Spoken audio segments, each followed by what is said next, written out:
যারা বর্তমানে আসলে বাজার নিয়ন্ত্রণ রয়েছে, বাজারের বিভিন্ন তরকারির যে পণ্য রয়েছে, ঠিক আছে, সবগুলোর যে বাজার নিয়ন্ত্রণ হয়েছে বা বাজারের ডালাবাহ প্রচার করতেছেন ফেসবুকে বিভিন্ন সময় সেনাবাহিনীর নাম্বার সহ ছাত্রদের বৈষম্য বিরোধী আন্দোলনের ছাত্রদের নাম্বার সহ দিয়ে ডালাভাবে যেটা প্রচার করতেছেন, আসলে এটা আমি যতটুকু জানলাম বাজারে আমাদের যেই বর্তমানে গ্রামে গঞ্জে যেসব বাজার রয়েছে এখানে আদৌ এই ধরনের কোনো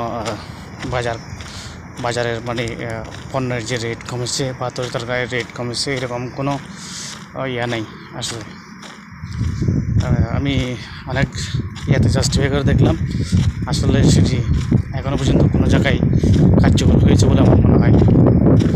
তো এইভাবে ঢালাওভাবে আসলে প্রচার করা উচিত না যে বাজার কমে বাজারের যে সব কিছুর রেট কমে গেছে বা রেট দিয়ে দিচ্ছেন আপনারা ফেসবুকে, আলু কত টাকা বা সবজি কোনটা কত টাকা, এটা আপনারা যে ঢালাওভাবে রেট দিচ্ছেন আসলে এটা গ্রামে গঞ্জে পূর্বের রেটেই ইয়া হচ্ছে। এখনও পর্যন্ত এই ধরনের কোনো রেট বাজার নিয়ন্ত্রণ হয়েছে বলে আমার মনে হয় না। সুতরাং তো সত্যতা নিয়ে যাচাই করে নিউজ করা উচিত, ঠিক আছে।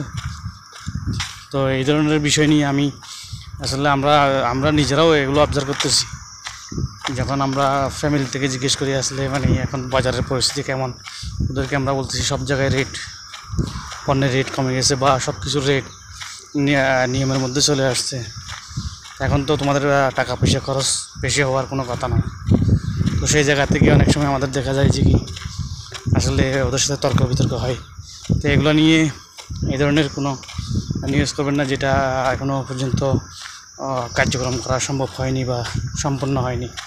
তো সবাই চেষ্টা করতেছেন, অক্লান্ত পরিশ্রমের মধ্য দিয়ে চেষ্টা করতেছেন যে মানে এটা সমন্বয় হওয়ার, যে ক্রমান্বয়ে কমে আসবে, বাজার নিয়ন্ত্রণ হবে, সেই কামনা রইলাম।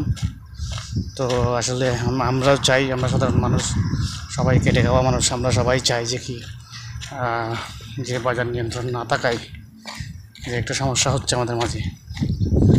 তো আমাদের যে ইনকামের সাথে খরচের সাথে ব্যালেন্স হচ্ছে না, সেটা যেহেতু আমরা সঠিক পন্থায় নিয়ে আসতে পারি সেই বিষয়ে একটু সবাই নজর দিবেন। যারা বর্তমানে স্টুডেন্ট, যারা অবজারভেশনে রয়েছেন, যারা অবজার্ভ করতেছেন, বাজার নিয়ন্ত্রণ করতেছেন, সবার উদ্দেশ্য করে বলতেছি সেটা। তো সবাই একটু দেখবেন আসলে সাধারণ মানুষ যাতে সুন্দরভাবে দুবেলা খেয়ে বাঁচতে পারে। তো সবাইকে ধন্যবাদ, আশা করি সবাই ভালো থাকবেন। আমি আজকে এই পর্যন্ত ধন্যবাদ।